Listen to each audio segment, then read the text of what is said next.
Hello, नमस्कार दोस्तों। राजनीति विज्ञान का परंपरागत दृष्टिकोण।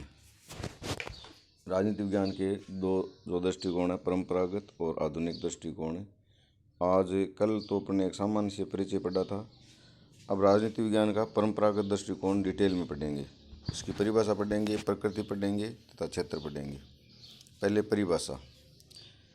राजनीति शब्द की उत्पत्ति, जो अंग्रेजी शब्द पॉलिटिक्स POLITICS,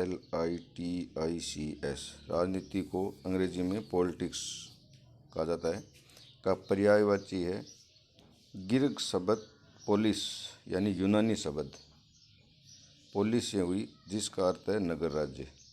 नगर राज्य तथा उससे संबंधित जीवन, घटनाओं, क्रियाओं, व्यवहारों एवं समस्याओं का ज्ञान होता है। कालांतर में यानी बाद में नगर राज्यों का स्थान विशाल राज्यों एवं साम्राज्यों ने ले लिया। अतः आधुनिक समय में इसका संबंध राज्य, सरकार, प्रशासन, व्यक्ति तथा समाज से विविध संबंधों के व्यवस्थित एवं क्रमबद्ध ज्ञान एवं अध्ययन से है। ये हो गई इसकी परिभाषा। अब इसकी जो परंपरागत दृष्टिकोण की परिभाषाएं हैं वो 3 भागों में बांटी जाती है, और 3 भागों में जो अलग अलग विद्वानों ने इसकी परिभाषा दी है, इसका अध्ययन करेंगे। परंपरागत दृष्टिकोण में राजनीति शास्त्र को निम्न 3 अर्थों में परिभाषित किया गया है। मतलब कुछ लोगों ने तो राज्य के अध्ययन के रूप में, तो राजनीति विज्ञान को राज्य के अध्ययन के रूप में परिभाषित किया है। बर्नसली इसकी इम्पोर्टेंट परिभाषा है, हर परीक्षा में पूछी जाती है, याद रखना।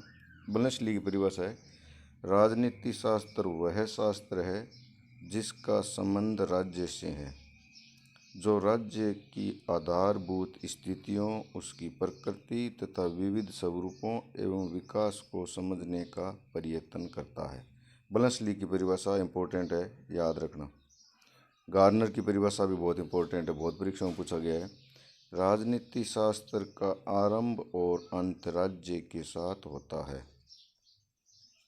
गेटेल की परिभाषा, राजनीति शास्त्र राज्य का विज्ञान है। भारतीय विद्वान कौटिल्य, राजनीति शास्त्र वह शास्त्र है जो एक सुव्यवस्थित समाज या राज्य संबंधी विविध विषयों का अध्ययन करता है। तो पहली परिभाषा हो गई राज्य के रूप में। दूसरी परिभाषा है सरकार के अध्ययन के रूप में। पॉल जेने की परिभाषा इम्पोर्टेंट है, राजनीति शास्त्र सामाजिक शास्त्र का वह भाग है जिसमें राज्य के आधार तथा शासन के सिद्धांतों पर विचार किया जाता है। दूसरी परिभाषा लिको की है, राजनीति शास्त्र सरकार से संबंध अध्ययन है। शिले की बहुत इम्पोर्टेंट परिभाषा है, राजनीति शास्त्र शासन के तत्वों का उसी प्रकार पता लगाता है जिस प्रकार अर्थशास्त्र धन का, जीव विज्ञान जीवन का, बीजगणित अंकों का तथा ज्यामिति स्थान और दूरी का। यह है शिले की परिभाषा। फिर तीसरी परिभाषा में राज्य को शामिल किया गया है, सरकार को शामिल किया गया है और व्यक्ति के अध्ययन को भी इसमें शामिल किया गया है। व्यक्ति राजनीति शास्त्र का ऐसा महत्वपूर्ण विषय है कि उसके अध्ययन के बिना राजनीति शास्त्र का कोई भी अध्ययन अपूर्ण है। राजनीतिक संस्थाएं शून्य में कार्य नहीं करती, वे व्यक्तिगत संबंधों के संदर्भ में कार्य करती है। पहली परिभाषा लास्की की इम्पोर्टेंट परिभाषा है, राजनीति शास्त्र के अध्ययन का संबंध संगठित राज्यों से संबद्ध व्यक्तियों के जीवन से है। एक परिभाषा है हरमन हेलर की, राजनीति शास्त्र के सर्वांगीण स्वरूप का निर्धारण व्यक्ति संबंधी मूलभूत पूर्व मान्यताओं द्वारा होता है। तो ये हो गई परंपरागत दृष्टिकोण की परिभाषाएं। फिर है परंपरागत दृष्टिकोण की प्रकृति एवं उसका क्षेत्र। ग्रीक लेखकों के लिए यानी यूनानी लेखकों के लिए संपूर्ण नागरिक जीवन ही राजनीति शास्त्र के क्षेत्र में आता है। परंपरागत दृष्टिकोण का समर्थन करने वाले बर्नसली, गेरिस, गार्नर एक्टन ने केवल राज्य के अध्ययन को शामिल किया है। पॉल जेने, लिकोक और शिले ने केवल सरकार का अध्ययन शामिल किया है। पॉल जेने और गिलक्राइस्ट ने राज्य और सरकार दोनों के अध्ययन को शामिल किया है। लास्की, हरमन हेलर ने राज्य, सरकार और मानव के अध्ययन को शामिल किया है। सन 1948 में यूनेस्को, जो संयुक्त राष्ट्र संघ का एक उपक्रम है, के तत्वाधान में हुए राजनीति शास्त्रियों के सम्मेलन में राजनीति शास्त्र के विषय में निम्न 4 क्षेत्रों तक सीमित किया है।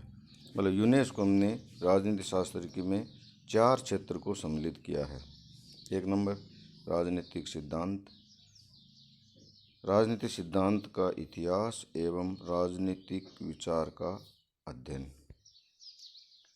दूसरा है राजनीतिक संस्थाएं, संविधान, हर देश का संविधान, राष्ट्रीय, क्षेत्रीय और स्थानीय सरकार, लोक प्रशासन, सरकार के आर्थिक और सामाजिक कार्य एवं तुलनात्मक राजनीतिक संस्थाओं का अध्ययन। तीसरा इसमें शामिल किया है राजनीतिक दल, राजनीतिक दलों, समूहों और समुदायों, सरकार और प्रशासन में नागरिकों की साझेदारी और जनमत का अध्ययन।